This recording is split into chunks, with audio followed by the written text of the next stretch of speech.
As-salamu Alaykum. Hello kids, how are you today? Are you ready for the next story? Insha'Allah, I am going to tell you the story of Prophet Sulaiman alayhi salam today. Are you ready, children? Now listen carefully.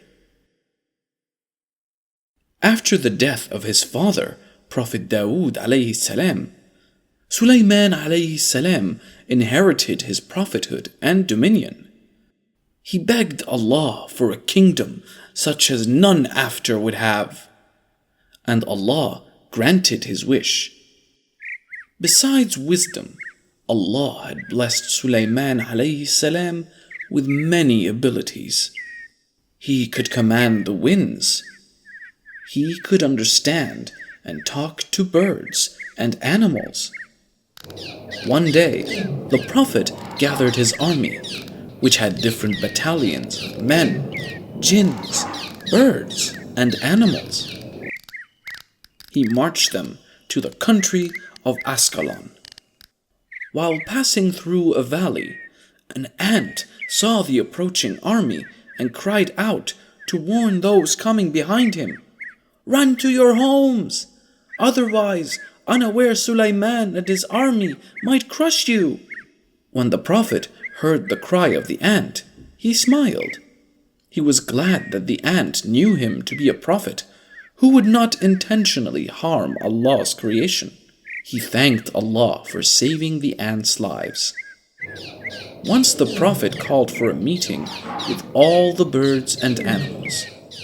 Everyone arrived, except for Hoopoe bird.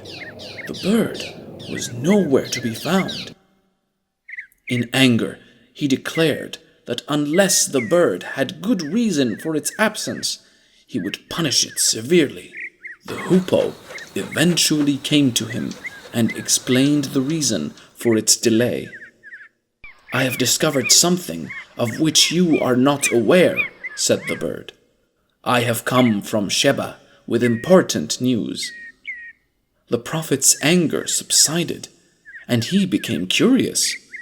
Sheba is ruled by a queen named Bilqis. They have plenty of everything, including a splendid throne.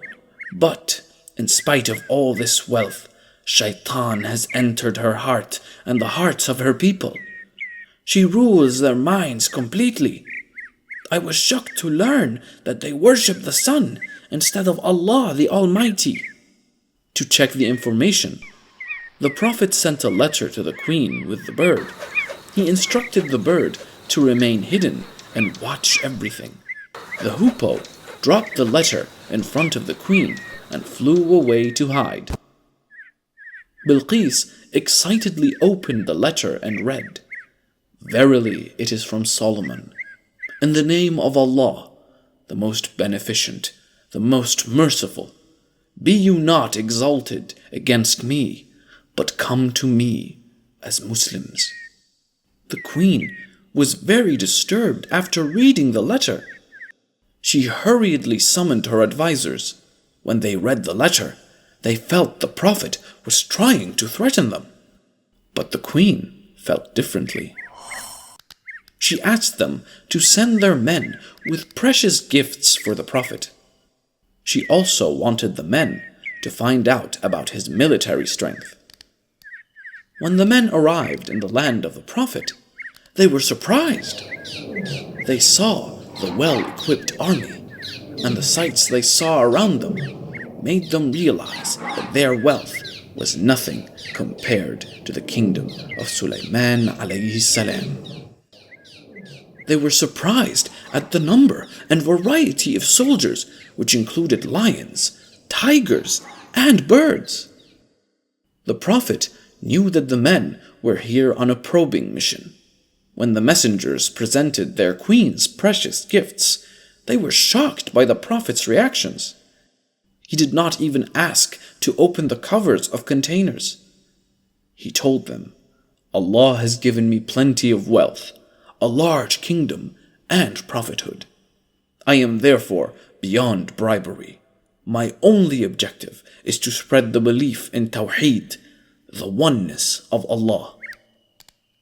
He also directed them to take back the gifts to the queen and tell her that if she did not stop her kind of worship, he would uproot her kingdom and drive its people out of the land. The queen's envoys returned the gifts to the queen and delivered the message. They also told her of the wonderful things they had seen. Instead of taking offense, she decided to visit the Prophet herself. Accompanied by her royal officials and servants, she left Saba. She sent a messenger ahead to inform the Prophet that she was on her way to meet him. When the Prophet heard the news, he assembled the jinns who worked for him. He asked them if anyone among them could bring her throne to the palace before she arrived. One of them said, "I will bring it to you before this sitting is over." The Prophet did not react to this offer. It appeared that he was waiting for a faster means. The jinns competed with each other to please him. Then the last one said, "I will fetch it for you in the twinkling of an eye." No sooner had this one finished his phrase that the throne magically stood before the Prophet. The throne of Bilqis, which had been in Yemen, some 2,000 miles away, now stood before him. When the queen arrived at the palace, she was welcomed with pomp and ceremony. Then, pointing to the throne, the Prophet asked her whether her throne looked like that one. She looked at it again and again. In her mind, she was convinced her throne could not be possible to be the one she was looking at, as hers was in her palace in Yemen. Yet, detecting a striking similarity, she replied, "It's as if it were the very one, and resembles mine in every respect." The Prophet, impressed by her intelligence and diplomatic skills, he invited her into the great hall, the floor of which was laid in glass and shimmering. Thinking it was water, she stepped on the floor. She lifted her skirt slightly above her heels, fear of wetting it. The Prophet pointed out to her that it was made of solid glass. Bilqis was amazed. She had never seen such things before. She realized that she was in the company of a very knowledgeable person, who was not only a great ruler, but a messenger of Allah as well. She repented and gave up the worship of the sun. She went back to her kingdom and asked her people to do the same. The Prophet's death, like his life, was unique. One day, the Prophet was overseeing the jinns working at the mine. The Prophet was sitting on a chair, holding his staff. He died sitting in this position. For a long time, no one was aware of his death, for he was seen sitting erect. The jinns continued with their strife and toil, thinking that the Prophet was watching over them. Many days later, a hungry ant began nibbling at the Prophet's staff. It continued to do so, eating the lower part of the staff, until it fell out of the Prophet's hand.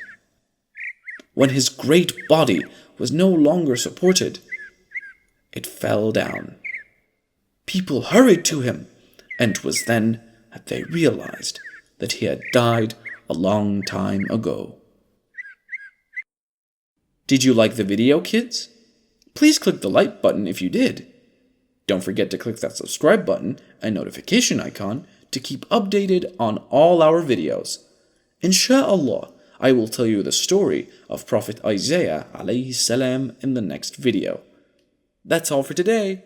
Goodbye.